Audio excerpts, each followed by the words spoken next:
दोस्तों युगों युगों से एक बात चली आ रही, कहावत चली आ रही कि बच्चे माँ बाप से दुश्मनी कर सकते हैं, लेकिन माँ बाप कभी बच्चों से दुश्मनी नहीं कर सकते हैं। लेकिन आज के दौर में ये बात भी झूठी साबित हो गई। माँ बाप भी बहुत कुछ कर सकते हैं। आज की जो कहानी है वो भी कुछ इसी पे आधारित है। माँ बाप ने अपने 7 साल के बच्चे को छुप के रात में नदी में फेंक दिया, लेकिन वो बच्चा बच जाता है। वो बच्चा डूबता नहीं है, लेकिन वो बच्चा 20 साल बाद फिर से अपने गांव पहुंचता है, अपने माँ बाप के सामने पहुंचता है। उसके बाद में जो होता है वो बेहद ही ज्यादा हैरान करने वाला होता है। तो आखिर में दोस्तों क्या हुआ था बाद में, पूरी कहानी को जानने के लिए आप मेरे वीडियो में मेरे साथ लास्ट तक बने रहना। आप सभी का बहुत बहुत स्वागत है मेरे YouTube चैनल में एक और नए वीडियो में। दोस्तों ये कहानी है राजस्थान के भरतपुर की। भरतपुर के अंतर्गत एक छोटा सा गांव, जिस गांव का एक व्यक्ति जिनका नाम अजमेर सिंह था। अजमेर सिंह की पत्नी का नाम था सावित्री देवी और अजमेर सिंह के 4 बच्चे थे और चारों बच्चों में यानी कि 4 बच्चे जो थे चारों लड़का थे। दोस्तों अजमेर सिंह का जो सबसे छोटा वाला बेटा था उसका नाम सार्थक था। दोस्तों अजमेर सिंह के बाकी बच्चे तो सही थे, लेकिन जो चौथा वाला बेटा था सार्थक, उसका मानसिक संतुलन बिल्कुल भी अच्छा नहीं था। मतलब उसको देखने से ऐसा लगा करता था कि जैसे ये पागल है, इसको दिमाग नहीं है। क्योंकि वो बैठे बैठे कहीं कुछ हरकतें करता, कहीं कुछ करता, कहीं रोने लगता, कहीं हंसने लगता। ऐसे करके मतलब उसका जो व्यवहार था वो भी ऐसा बहुत ज्यादा परेशान करने वाला, जिसके चलते माँ बाप बहुत ज्यादा परेशान रहते थे। वो बच्चा किसी को कुछ मार देता, किसी के साथ कुछ कर देता, ऐसे करके वो बच्चा आतंक मचाने लगा। माँ बाप बहुत ज्यादा परेशान। दोस्तों जो जो समय बढ़ता है, बाकी जो अजमेर सिंह के बच्चे थे स्कूल जाते हैं और स्कूल से आते हैं, पढ़ते लिखते अच्छे से, किसी प्रकार की कोई दिक्कत नहीं। लेकिन जब ये सार्थक 4-5 साल का होता है, इसको स्कूल में ले जाया जाता है, अजमेर ले जाते हैं, तो ये पहली तो बात ये कि स्कूल जाता नहीं, जाने की कोशिश नहीं करता है, रोता है, चीखता चिल्लाता है। बाई चांस जबरदस्ती अगर इसको स्कूल में कोई ले जाता है तो ये सार्थक स्कूल में भी आतंक मचाता है, जिसके चलते स्कूल से भी सूचना आती है कि तुम्हारे बच्चों को हम नहीं पढ़ा पाएंगे, ये बच्चा पागल है। अब दोस्तों पूरे गांव में लोग ये कहने लगे कि अजमेर सिंह का जो चौथा वाला बेटा है वो पागल है, बेवकूफ है, उससे बच के रहना, उसका दिमाग नहीं सही रहता, पता नहीं क्या मार दे, किस बच्चे को घायल कर दे, क्या कर दे।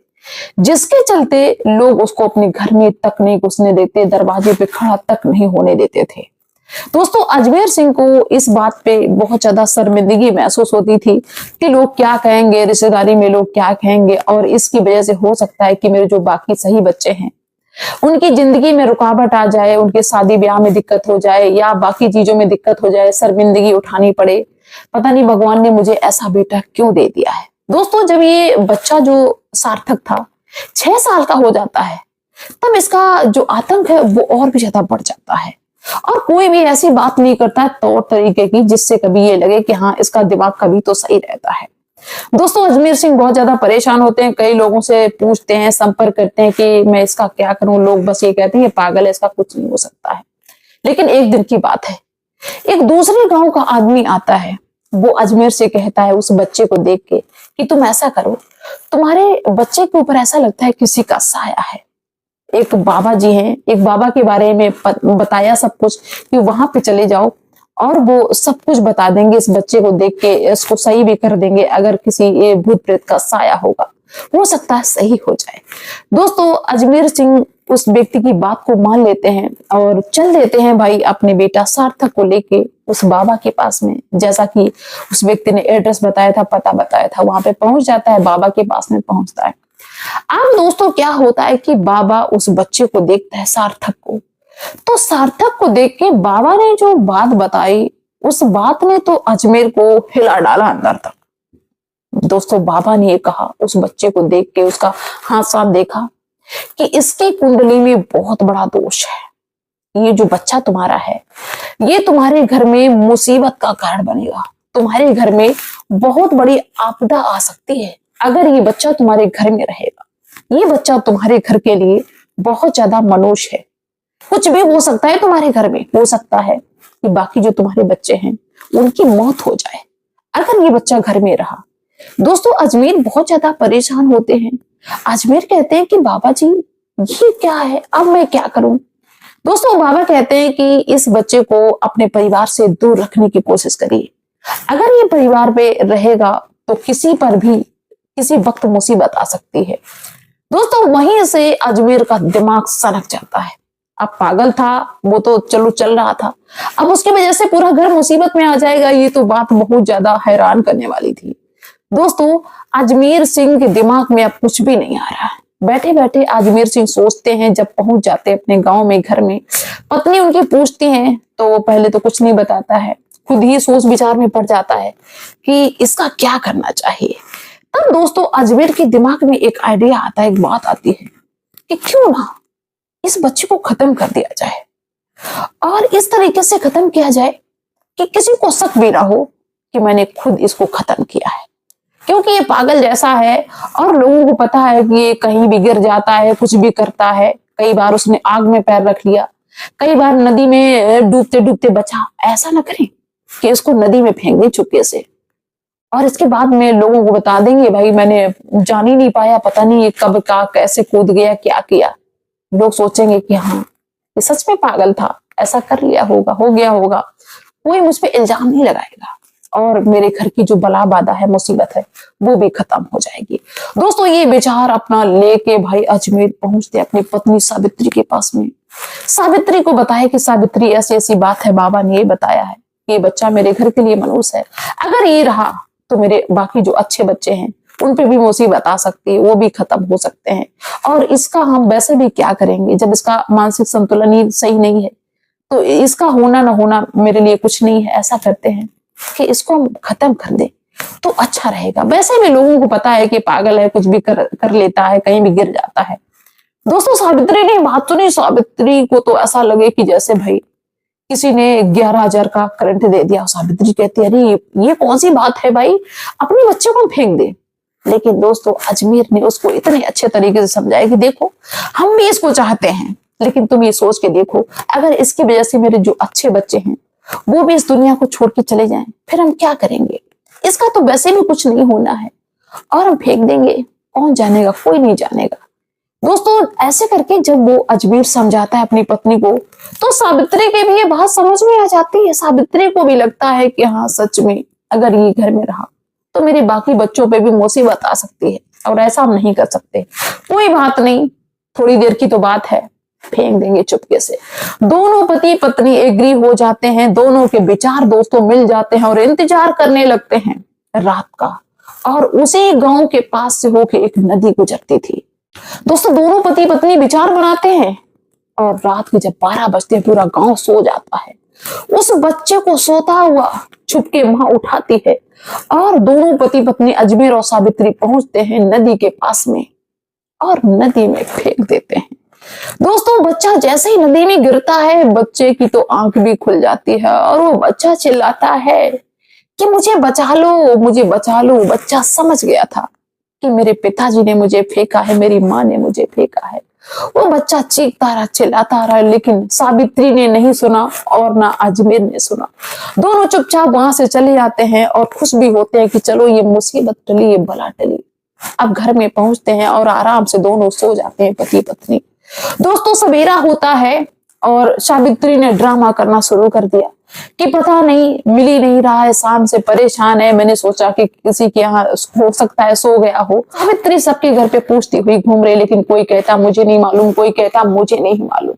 अब क्या था कि भाई ड्रामा हाई लेवल पे चालू, अजमेर भी रो रहा, अजमेर के बच्चे भी रो रहे और सब मतलब नाते रिश्तेदार सब इकट्ठे हैं कि पता नहीं कहाँ चला गया। लोग नदी के पास में भी जाते हैं कि हो सकता है कि कहीं यहाँ आया हो खेलने के लिए और उसको मिर्गी आती इसमें गिर गया हो। काफी दूरी तक ढूंढा खपोया जाता है नदी में भी, लेकिन कहीं भी उसका अता पता नहीं होता है। अब दोस्तों इधर क्या था कि सावित्री और अजमेर अपने बच्चों को फेंक के तो चले जाते हैं, लेकिन वो बच्चा उछलता हुआ, डूबता हुआ, हाथ पैर मारता हुआ लगभग 20-30 किलोमीटर की दूरी तक वो पहुंच जाता है ऐसे, लेकिन उसके प्राण नहीं निकले। दोस्तों कहते हैं कि जिसको बचाने वाला भगवान होता है उसको कोई मार ही नहीं सकता है। भगवान की ऐसी मेहर होती है कि एक बहुत तेज लहर आती है और उस लहर ने उस बच्चे को निकाल के बिल्कुल किनारे पे फेंक दिया। दोस्तों वो बच्चा एक गांव के किनारे पे लग जाता है। वो बच्चा बेहोश था, उसको होश नहीं था, लेकिन वो बच्चा जीवित था। दोस्तों उस गांव के लोग जब पहुंचते हैं उस नदी के किनारे तो देखते हैं कि कोई बच्चा मरा पड़ा हुआ है।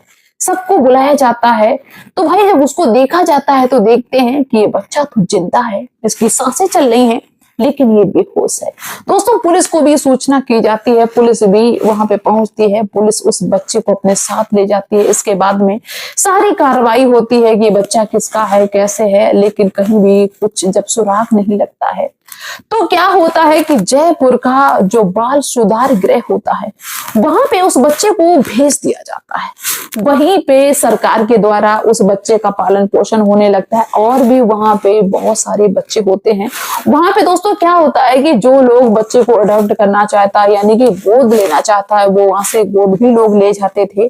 दोस्तों एक दिन की बात है, वहां पे बाल सुधार गृह में ऐसे पति पत्नी आते हैं, ऐसे दंपति आते हैं जो कि दोनों पति पत्नी डॉक्टर थे, लेकिन उनके कोई संतान नहीं थी और वो वहां पे आए थे एक बच्चे को गोद लेने के उद्देश्य से। तो वहां के जो मैनेजर थे वो कहते हैं कि भाई देख लो सारे बच्चे, इनमें से जो तुमको पसंद हो उनको ले लो, उनकी बात करें हम। तो क्या होता है कि ये दोनों दंपति पति पत्नी देखने लगते हैं बच्चों को, तब तक नजर उनकी पहुंचती है सार्थक के ऊपर। सार्थक उनको देख के डर जाता है, डरा सहमा सा सार्थक बैठा हुआ था। दोस्तों उन सबको वो बच्चा यानी पति पत्नी को बच्चा सार्थक बहुत पसंद आ जाता, छोटा बच्चा भी था 7 साल का। तो वो कहते हैं वहां के मैनेजर से कि मुझे ये बच्चा लेना है, इसको हम ले जाएंगे, ये बच्चा मुझे बहुत पसंद है। दोस्तों सारी कार्रवाई हो जाती है, जो भी वहां पे कार्रवाई थी वो जाती है और उस बच्चे को भेज दिया जाता है सार्थक को डॉक्टर पति पत्नी के साथ में। दोस्तों बच्चा वहां पे पहुंच जाता है तो वहां पे भी वो थोड़ा टेंशन करता है, घबराता है और बाकी जो उसके साथ में होता था कभी रोने लगता, कभी चीखने लगता, चिल्लाने लगता, जिसके चलते ये सारी हरकतें वहां पे करने लगता है। दोस्तों डॉक्टर उसको कई दिन तक नोटिस करते हैं कि ऐसा क्यों करता है, कभी रात में रोता है, कभी कुछ करता है। तो वो सोचते हैं कि ऐसा तो नहीं कि कोई इसको मानसिक दिक्कत हो, कोई बीमारी हो, जिसके चलते वो उसका मतलब चेकअप करवाते हैं, देखते हैं तो उसमें आता है कि उसको सच में एक मानसिक बीमारी है, जिसके चलते उसका बहुत अच्छा ट्रीटमेंट होता है, इलाज होता है। दोस्तों वो सार्थक जो अजीब तरीके की हरकतें किया करता था वो सब ठीक हो गई, उसके दिमाग में जो भी चीजें थी सब ठीक हो गई।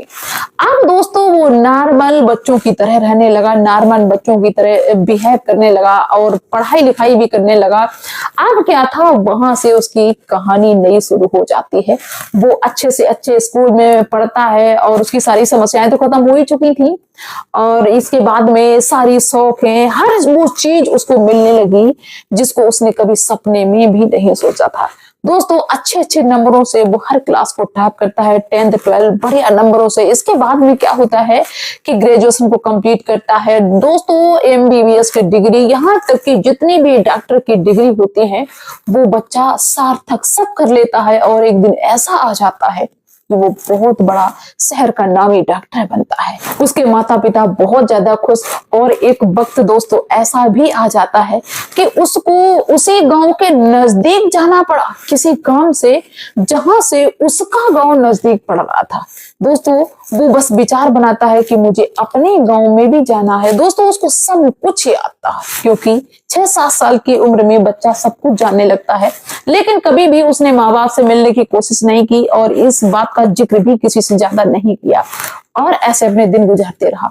और वो बच्चा डॉक्टर जब बन जाता है तो पहुंचता है अपने गांव में, गांव के लोग देख के चाह जाते हैं, यहाँ तक कि वो अपने पिता का नाम नहीं भूलता है और पिता का नाम पूछेगी उनका घर कहाँ है, वहां घर पे भी पहुंच जाता है। इसके बाद में माँ बाप भी नहीं पहचान पाते। भाई माँ बाप तो यही सोचते हैं कि मेरा बच्चा मर चुका है।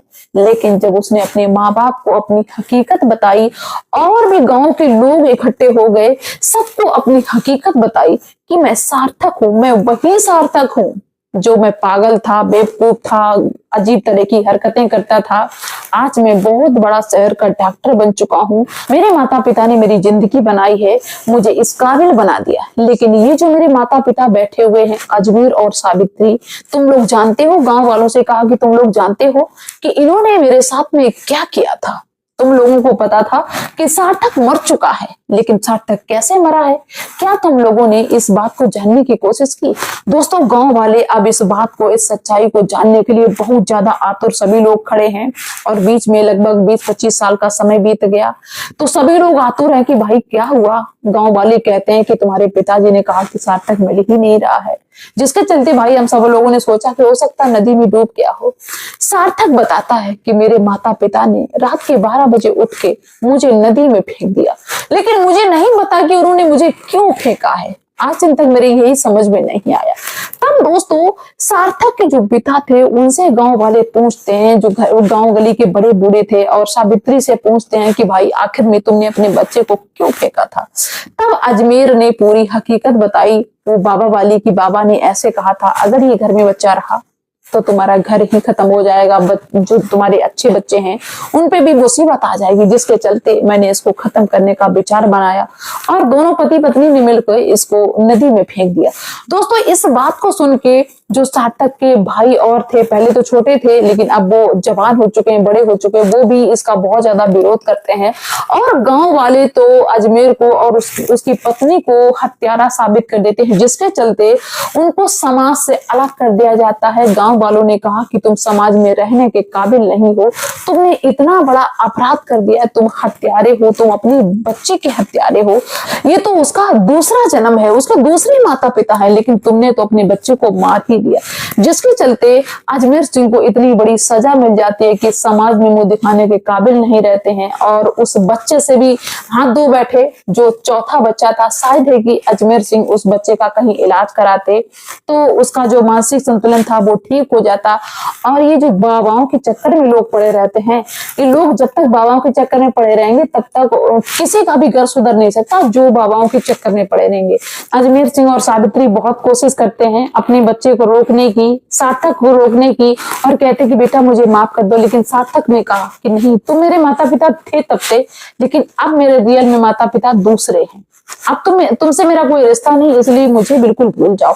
और समाज के द्वारा ऐसी प्रताड़ना दी गई कि भाई जिसको सुन के, जिसकी वजह से वो अजमेर और उनकी पत्नी घुट-घुट के अपनी जिंदगी को जी रहे हैं।